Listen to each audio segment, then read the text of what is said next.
dia, pessoal! O tema do nosso seminário é Aprendizagem Indutiva, o ensino da leitura e da matemática. E o grupo é composto pela Camila Pasquarelli, pela Divina, pela Maria Cristina Hilário e pela Priscila. Como referência, utilizamos o livro do Anderson, Aprendizagem e Memória, e foi complementado com um artigo sobre metacognição. O objetivo do nosso seminário é mostrar como os conhecimentos da psicologia cognitiva ajudam nos processos de aprendizagem. Uma frase que a gente tirou do livro foi que a análise do material educacional e seus componentes cognitivos possibilita uma instrução mais eficaz.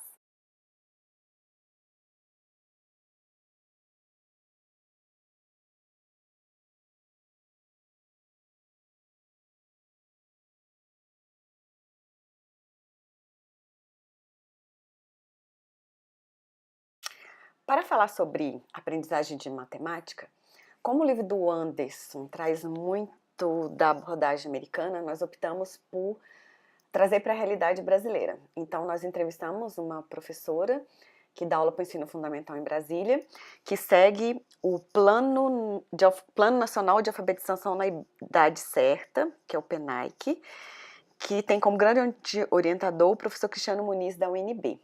Os estudos foram evoluindo e também parte de uma ação governamental a questão de estabelecer um pacto nacional de alfabetização na idade certa. Aí daí começa, e olha, você vê, a alfabetização, né?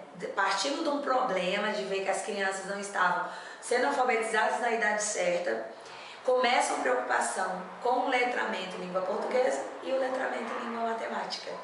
E aí começa estudos mais profundos, fazendo com que a prática do professor fosse relacionada a ações que partissem de uma situação problema, que levasse o aluno a construir o conceito e não dar o conceito já pré-estabelecido, como no estudo de sistema de medidas, por exemplo, de grandezas e medidas.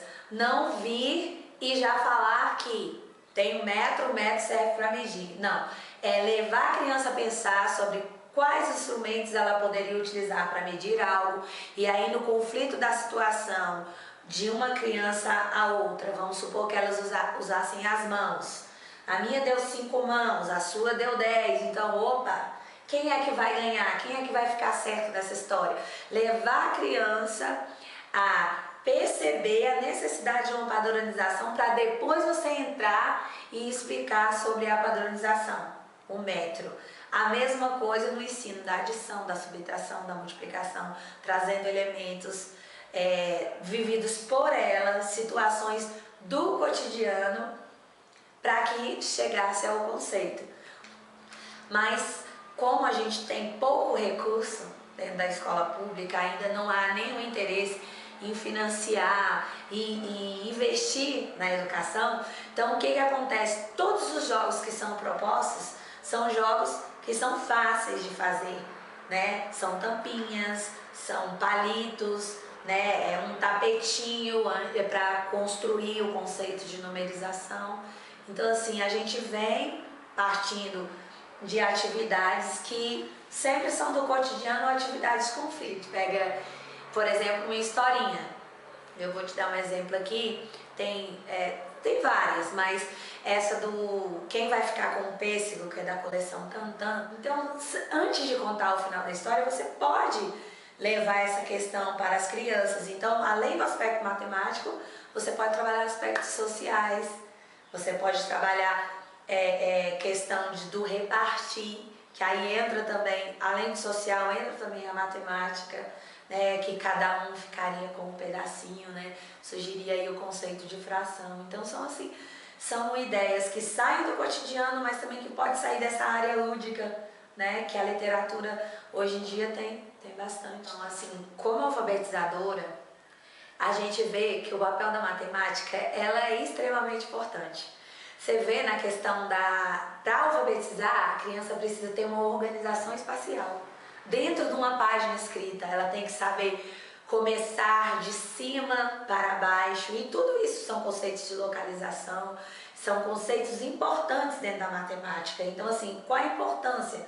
A importância é que, primeiro, ela não seria importante se você não mostrasse para a criança que ela está em tudo, né? Que na ação dela, na casa dela tem matemática, porque tem formas geométricas, na casa dela tem questão de cores, que aí você trabalha a seriação, a mamãe separa os alimentos em um determinado lugar, coisas de quarto ficam em coisas de quarto. Então, ela já vai percebendo, se você relacionar isso à vida dela, ao cotidiano dela, aí a matemática tem importância. Se ela for uma coisa estagnada, longe dela, aí não vai ter mesmo importância nenhuma mesmo. Hoje em dia a gente começa pelo processo de construção, para que lá na frente a criança não sinta dificuldade. Então, na verdade, ela brinca, joga tanto e acha tão divertido que aí ela não sente raiva da matemática. Ela sente prazer, né? Porque é passada de uma maneira lúdica, né? E as crianças que têm dificuldade? Tem criança que tem dificuldade? Tem. Tem criança que tem desenvolvimento atípico? Tem. Então, cabe a esse professor, a esse docente, levar mais elementos. Então... Bem, pessoal, teria mais uns 20 minutos de entrevista, mas a gente não tem tempo, né? Então, a gente quer trazer alguns conceitos só para finalizar.